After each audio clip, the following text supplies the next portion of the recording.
We worship, we praise you, adore you, we love you.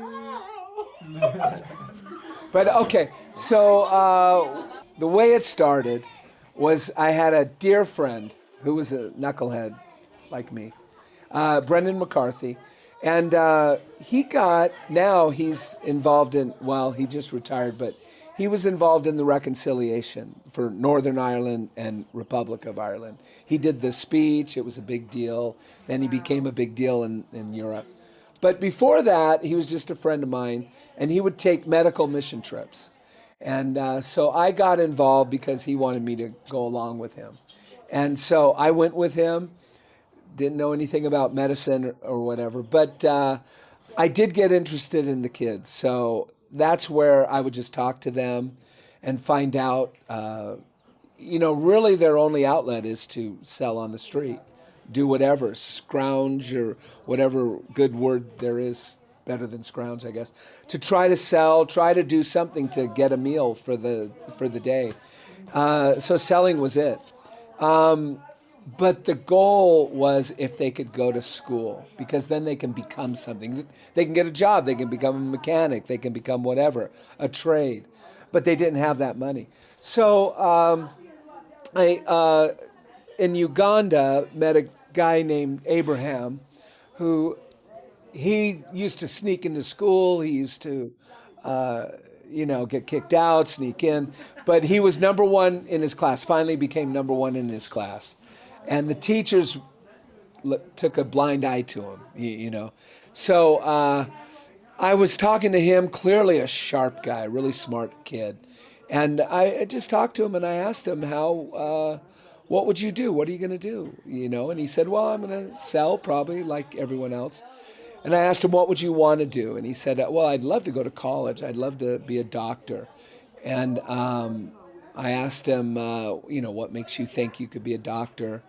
And he said, well, I was really good in high school. I was one of the top students. I got to think I'd be pretty good in college. And so I thought, oh, okay. So how would you, if we could get you to school, what would it cost? What would that be? What would that look like? And he said, well, it's too much money. It's a lot of money. And so I asked him how much, and we went back and forth on this. And he finally said, well, it's something like $50 a month, which is a lot of money for them. But for us, it's not a lot of money. Just to put it in perspective, we did have a medical mission trip in Uganda, and we had doctors and all that. A guy came to me and said, wow, I wish you were here 2 weeks ago. You would have saved my son's life. And I said, really, how would have we saved your son's life? Well, the medicine was too expensive and we couldn't afford it, so he died. And I said, wow, how much was the medicine? And it was 5,000 Ugandan shillings. 5,000 Ugandan shillings, even today, is like $2.50.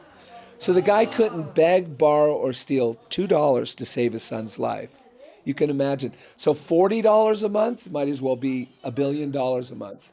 It might as well. So they can't do it. They can't go to school. There's no opportunity for them at all. So, Abraham, we finally got him a sponsor, and he became a doctor, and now he's a heart surgeon, and we're, proud of him like everyone else. Yeah. So that's how we did that. And then the choir, we would go to different countries. The kids always come out and sing. If anyone's ever gone out, they've experienced that. The kids always come out, sing, dance. I used to go to China a lot, and that's same thing, right? Exactly. So I thought, wow, how cool would that be to have all these kids from the different countries, tour the United States, tell their story, and then get kids like them sponsored to go to school. And that's how it started. I went to the U.S. Embassy in Liberia, talked to the head guy, and he really encouraged me. He said, no, that's very possible, but you'd have to start a choir, and it'd have to be something here and in the other places. Once that grows, then, okay, now you want to go to the U.S. as a music type group. And he said, that's possible. But taking kids, that's not possible. A lot of issues with that. Sure. So that's how we started, and we had choirs. So now, like the Matsiko choirs in their countries are the national choir, national children's choir, and then from that we pull those kids and bring them here. What does the name Matsiko mean? Oh yeah, so Matsiko means hope, and it means hope from northern Uganda, from the Acholi tribe. Do you remember Invisible Children at all? There was a big deal, Invisible Children. Well, we went there, and it was awful. Coney, and he killed the parents, and the kids had to kill. Yeah, it was really bad. Okay, yes. So in that area, they would always say Matsiko, and same thing. What's Matsiko mean? A hope. And I thought, oh, that'd be a cool name for this choir I have in my head. It's, whatever. So, it's all kind of, especially then it was all back of your mind dreams, like, oh, that'd be a cool thing, but I'll probably never pursue it, because I can't sing, I can't dance, I'm tone deaf, But it was an idea, right? So we started, and then Matsiko started, and I never thought it would be loved like it was. The kids would be. Never thought of any of that. I just thought sponsorship. Yeah. People would meet them, sponsorship. I never thought of that impact of the kids and where they've been now and who they've met and all of that. I never thought of that. I just thought linear. So these kids get sponsored, and then they get to go to school. So we have, so sponsorship breaks that cycle of poverty. So these kids, if they can't afford school, which many can't, then another perspective, I guess, to show you why many can't. $15 an hour here, everyone thinks is, it's poverty wages here. If you get paid $15 an hour, I was looking it up, you're in the 5th percentile of the richest people in the world. So so you can imagine how, needy they are, So we have 2 girls that just got invited to the U.S. to one of the biggest music schools, and big jazz performers are taking them under their wing. They're going to be touring the United States this year. They're coming in July, and then the choir will hook up with them. Sarah knows them, so a lot of them know. And we have kids that are doctors and lawyers and who help us now. There's so many. And what do? They help kids like themselves too. So hopefully, as Mariella, whom you'll meet, says, it creates this cycle of success. Now they start helping people. And if you can there are 600 million orphan and at-risk children in the world. Wow. If they held hands, they'd circle the globe over 14 times. That's how many there are. So if that could be leveraged at all for good, it could make a great impact. And so these kids, once they go to school, they'll start helping. As it grows, hopefully people like us will be out of business, which is the goal. That's the goal. Yeah, that's the goal, right? I mean, that's what we want as anyway. a sponsor, I sign up as a sponsor. I'm paying a certain amount every month. Yeah. Explain those dollars. What are they doing? Yeah, so if it's $40 a month, so your money goes to the school fees. Then it goes also to so let's say school fees. We have it calculated really in percentages, but just to show you. So let's say $40. The school fees are, let's say, $20. So the child's school fee gets paid. The children don't get the money. The school gets paid. So now the child gets to go to school. And then they get uniforms. They get all of this. There's a percentage for that. So I think it's like 80% for school fees. Then they get food. They get health. There's money set aside for that. It's all about supporting them so they can get to school. And then salaries for people who work there as well. And I think that's like 4%, something like that for the salaries. So it's all put in percentage. But To the child itself, I think it's 92% of every dollar, the last audit, goes to its intended purpose. So almost the whole dollar. And the other part is just as important, really, because you need teachers, you need staff, you need people to help them. So she was saying, like her job in the community is to make sure these kids are being, they're getting their supplies, they're getting their uniforms, Yeah, they're all getting to that. school. Gifts. Yeah, Yeah, I mean, all they're that. following up with these kids. And the beautiful thing is, I'm assuming those are the people who are getting your letters that you send Yep. us. And this is the beautiful thing for us, having sponsored Sarah all these years. Thank you so much. Pictures, the letters, we write back and forth to each other. We're sharing each other's Yeah. lives. Oh, it's And so. wow. And even How so, people like fantastic. Mirta, she's the national director. She would be mayor, and that's something I didn't realize either.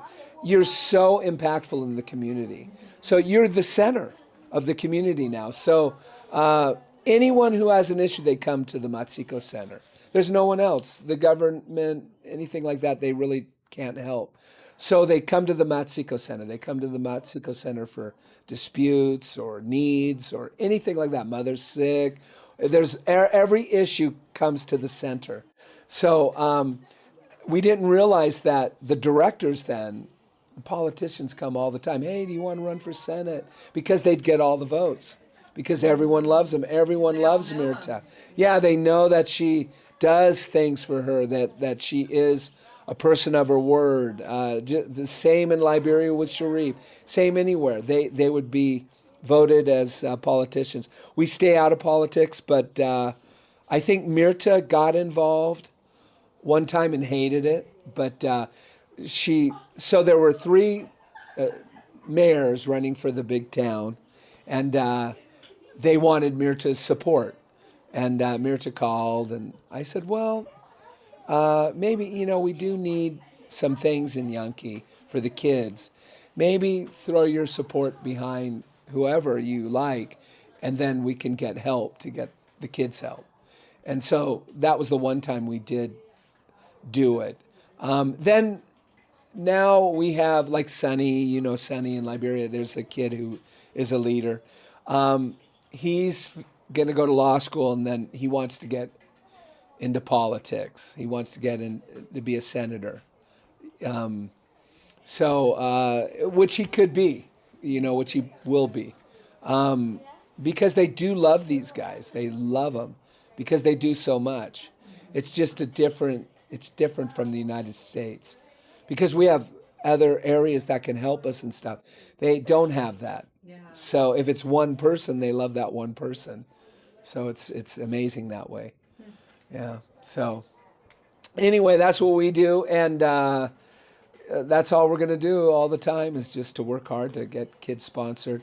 To put yourself out of the job. Yeah, put ourselves out. Yeah, the accounting. So even on our finances, all the watchdog organizations, from GuideStar to Better Business Bureau to you name it, have rated us, and we've always had the highest rating that you could possibly get from any agency for the last 25 years. And so that, I think, tells me we're on the right track on how we're representing these kids. Because the finances, we open our books. I think we're one of the few that let you actually see the taxes.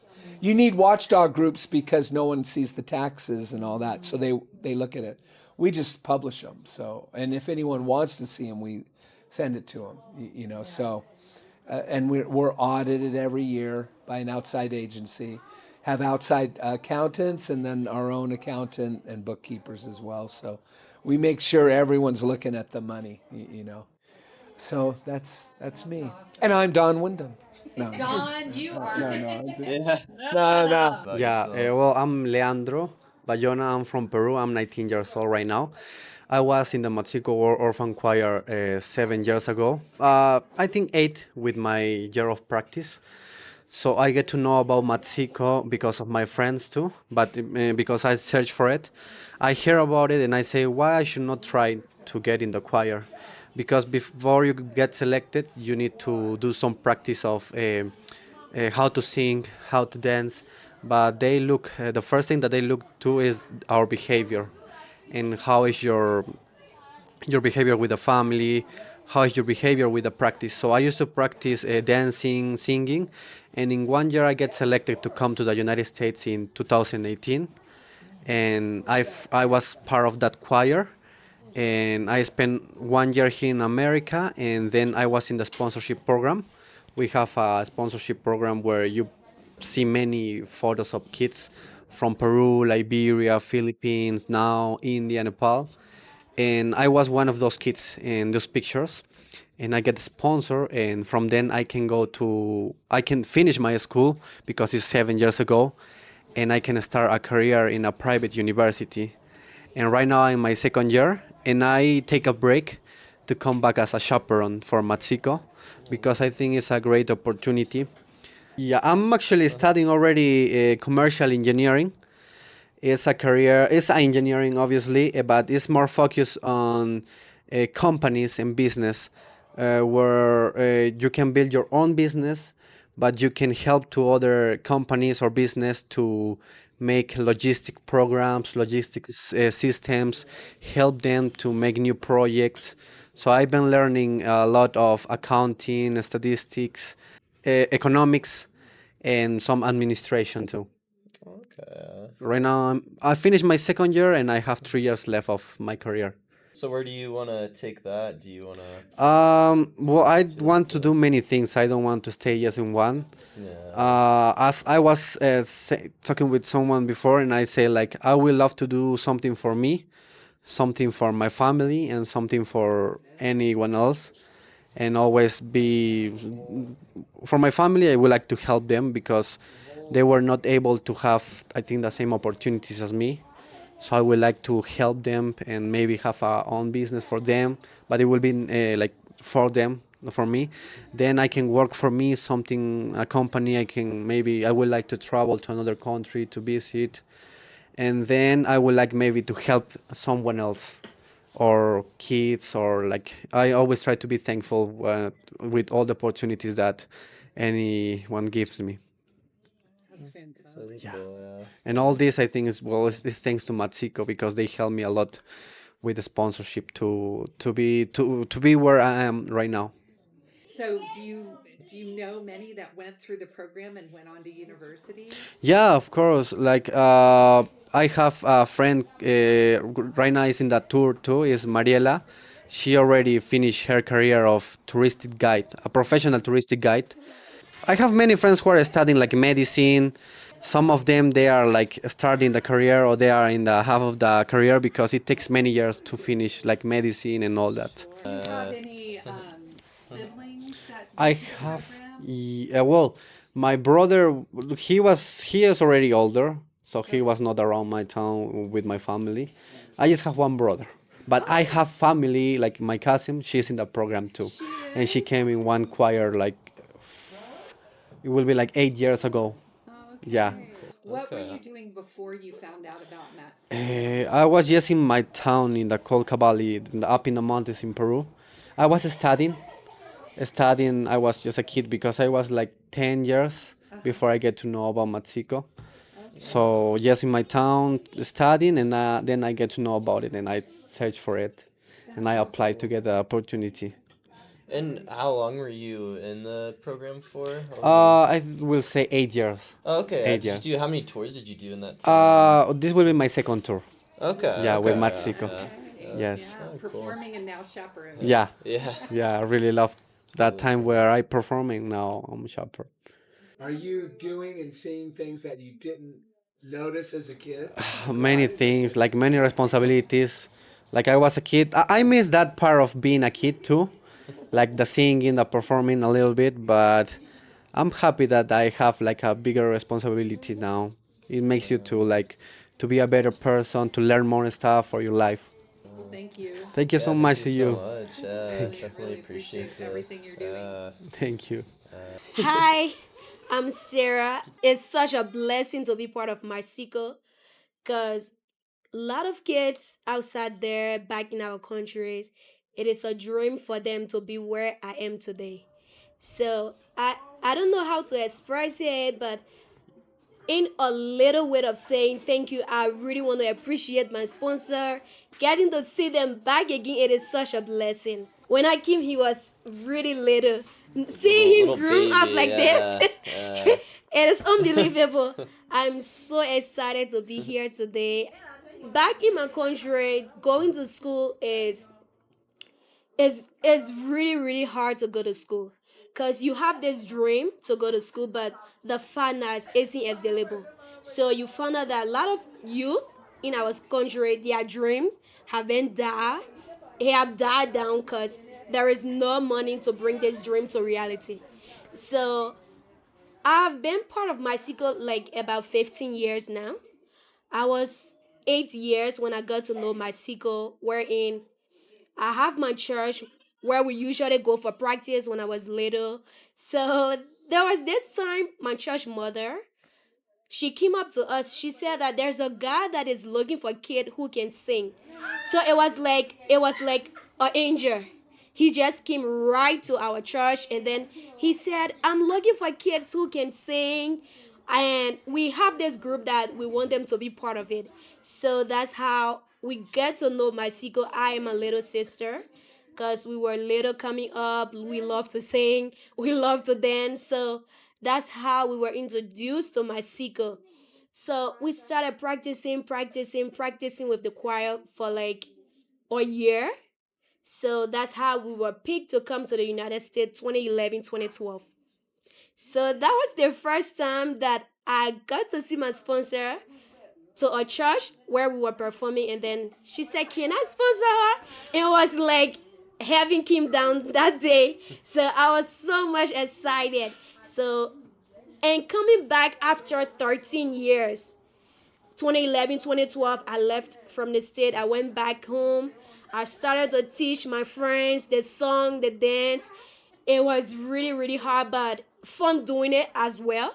So some of them came on tour, go back, came on tour, go back, like that.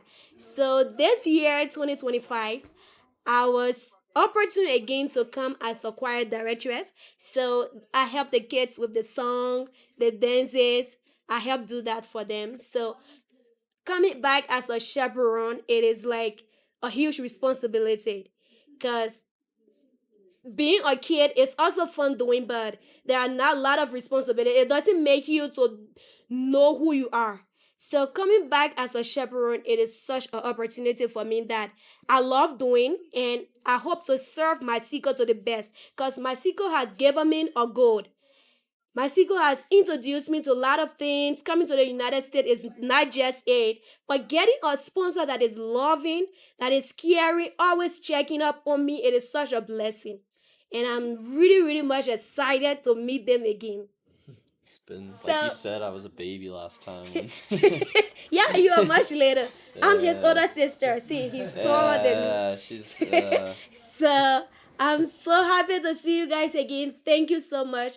I won't stop praying for you guys. I won't stop writing you guys letters. I won't stop drawing you guys some arts. I'm so much excited to see you again. What do you do as a I got a chaperone here couple, but- with Matsiko? Yeah, like I mentioned, I'm the choir directress. The directress, director, like the Oh, song. okay, very Yeah, cool. I help with the song, the dance, the kids. Okay. I Oh, help- cool. So you do. yeah. Okay. Yeah, I'm the okay. one. So you kind of are you? You're kind of like a teacher in Yeah, a way I'm the too. teacher you for kinda, them. Okay. Yeah. Yeah. Okay. What's the process of that? How do you teach them? Is it It's- difficult? Do you run into any problems? Is it a lot of fun? At first, when we just met, because we've been here for like 2 months now, we came March, because the kids from Peru, they speak Spanish, they doesn't understand English at first. Now they are getting better. So it was much difficult, because we met, like, we came the 26th, and then it came the 27th. So the 28th, we have to practice for our performance. The 20, I think the 30 or the 29, we have to practice for a performance. So the first song, it was kind of difficult to learn because they doesn't understand what you are saying, and some of them they are not really good at their tone. Some of them, yeah, the words like that. So you have to teach them so they can get on top of it. So it was kind of difficult, but now they knows everything. So it's fun doing. It's like go do it. I don't have to stand in front of them all of the time to teach them because they already know what they are supposed to do. But at first it was really hard. Would you say that it feels really rewarding being able to help them and teach them? Yeah, it is such a blessing because there are a lot of kids back in Liberia who serve as chaperone. Yeah, who serve as director, but me being chosen to come as a director for them, it is such a blessing. I'm so happy. I love you all. I love you, Mom, Christine, Dad, John, Sage, Graham, Max. I love you. Bye.